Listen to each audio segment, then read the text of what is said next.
В эфире программа «Актуальное интервью», в студии Марфирина Алексеева. Здравствуйте. На днях в Якутске пройдет крупный форум «Молодой специалист-строитель будущего». Форум является стратегической площадкой не только республиканской, а в целом всероссийской. О целях, задачах и масштабе мероприятия мы поговорим. Гость у нас в студии Сахаяна Бугаева, заместитель министра строительства республики Саха-Якутия. Сахаяна Александровна, здравствуйте.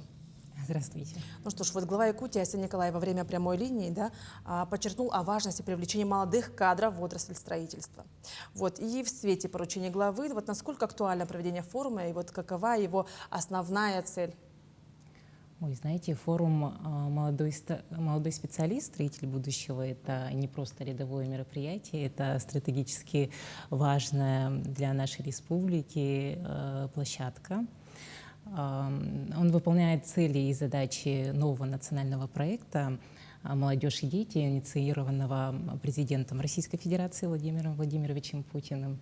И нацпроект «Молодежь и дети» направлен на создание возможностей для развития талантов и самореализации молодых людей.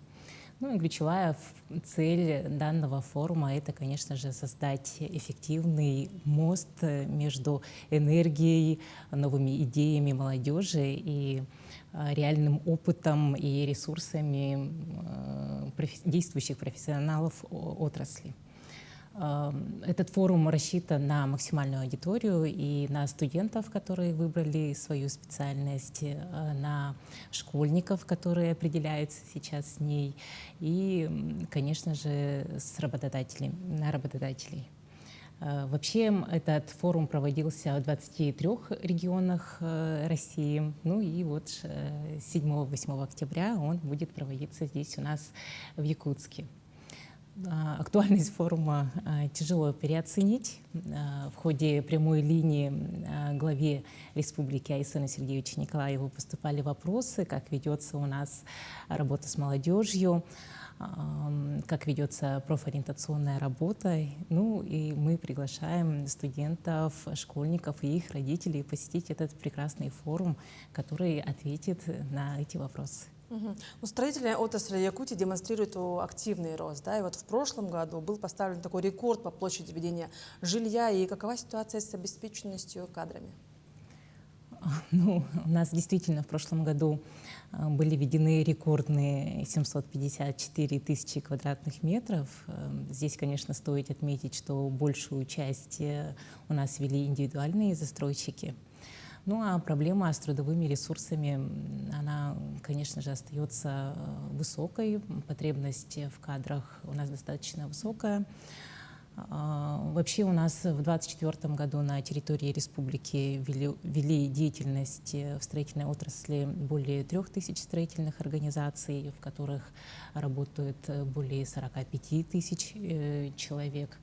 Действительно, у нас, несмотря на все трудности, динамика строительства в республике остается высокой. И в связи с текущей экономической ситуацией нехватка кадров остро ощущается. А как вы видите проблемы в работе с трудовыми ресурсами? Вообще ключевыми проблемными вопросами при работе с трудовыми ресурсами это, конечно же, расхождение в прогнозной потребности в трудовых ресурсах, потому что не все участники рынка строительной отрасли реальную потребность свою указывают, поэтому сложно проработать эту потребность реальную. Также невозможность полного замещения иностранной рабочей силы. И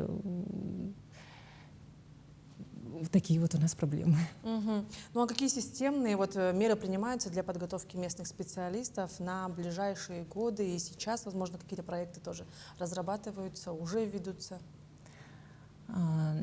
Действительно, распоряжением правительства республики была утверждена программа по обеспечению строительными ресурсами до 2030 года. Вообще ее цель основная — создать устойчивую систему привлечения кадров и обеспечить до 85% текущей потребности местными ресурсами. Если сегодня у нас 70% занимают иностранные ресурсы, то 30 году мы должны достигнуть 85%. Ну и основная цель программы — это формирование устойчивой системы привлечения трудовых ресурсов, как раз-таки обеспечить реальный прогноз, взрастить свои кадры местные и прочие мероприятия. Ну и все-таки вот наше актуальное интервью было посвящено форуму, да, и хотелось бы более подробно узнать вот о форуме, что ждет участников, как принять участие, как пройти этот отбор, чтобы там, что получит участник, приняв участие в этом форуме. Во время форума вообще будет проводиться множество мероприятий, они будут проводиться параллельно. После торжественного открытия будут параллельно проводиться мастер-классы, круглые столы. У нас также запланированы экскурсии по объектам строительства, по социальным объектам и объектам ЖКХ. Для всех, безусловно, будет интересен круглый стол «25 вопросов», в котором примут наш министр строительства Виктор Дмитриевич Романов, министр ЖКХ и энергетики Вячеслав Павлович Емельянов, руководитель управления архитектуры и градостроительной деятельности Любовь Александровна Попок. Вообще модерировать этот круглый стол будет Ирина Дмитриевна Минина, руководитель Центра компетенций по образовательной деятельности Минстроя России, ну и множество других семинаров. Также семинары будут проводить Нацстройпроект, Росстройконтроль, Роскапстрой, экспертиза. Это все для того, чтобы школьники и студенты, молодые специалисты, которые выбрали этот путь, смогли более глубоко погрузиться в строительную отрасль. Кроме того, на форуме ждут интерактивные мастер-классы, где каждый сможет прощупать нашу отрасль изнутри. А вообще зарегистрироваться можно на сайте «Молодой специалист-строитель будущего». Это участие абсолютно для любого желающего. Ну, я хотелось бы услышать от вас какой-то совет, пожелания молодым вот ребятам, которые задумываются о строительстве, вот с чего начинать, на что обратить внимание. Конечно же, у нас вот много особенностей, да, в связи с нашим климатом. Вообще в школах есть дисциплина черчения, но, к сожалению, оно теряет со временем свою актуальность, хотя оно развивает воображение. Это как бы фундамент и основание для тех, кто хочет стать инженером. И для молодых ребят наших все-таки хотелось бы пригласить их в свою прекрасную, благородную сферу строительства. Мы будем рады, если вы выберете этот путь.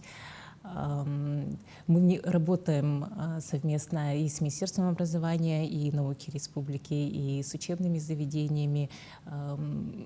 Предлагаем внедрять такие курсы, как черчение с интерактивом, для того, чтобы школьники понимали, с чем им предстоит работать в будущем. В общем, ждем новых специалистов в нашей отрасли. Может, вы немножко поделитесь и расскажете о себе, вот как вы в эту сферу пришли, что вас вдохновило? Ой, меня вдохновила моя сестра, которая, кстати, занималась черчением. Мне очень понравились те графики, чертежи, которые она разрабатывала, и я в классе в 5 захотела стать именно строителем, и вот теперь я здесь. Ну вот и я еще слышала про архитектурную неделю. Что-нибудь знаете об этом мероприятии? Или это в рамках форума? Нет, архитектурная неделя — это в рамках премии ЕГЭ, наверное, вы говорите. Это другое мероприятие, оно не касается нашего форума.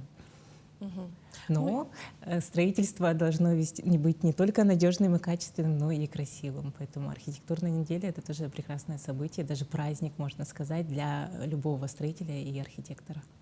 Ну и, наверное, в заключении нашей беседы хотелось бы узнать вот о вашем личном мнении о перспективах в отрасли строения, что как-то подытожить наш разговор, чтобы молодые зрители тоже могли для себя знать, есть ли перспектива в этой отрасли у нас в Якутии. Актуальность. Перспективы все-таки, несмотря на сложную текущую экономическую ситуацию, но в нашем регионе и по всей стране динамика строительства, она не так существенно снижается, поэтому перспективы есть. Мгм. Да, пока есть люди, пока нам нужно где-то жить, пока мы размножаемся, демография растет, скорее всего, это будет актуально, да? Ну что ж, Сахарина Александровна, спасибо, что вы уделили время и ответили на наши вопросы. Спасибо вам большое. А я напомню, это была программа «Актуальное интервью». Не переключайтесь.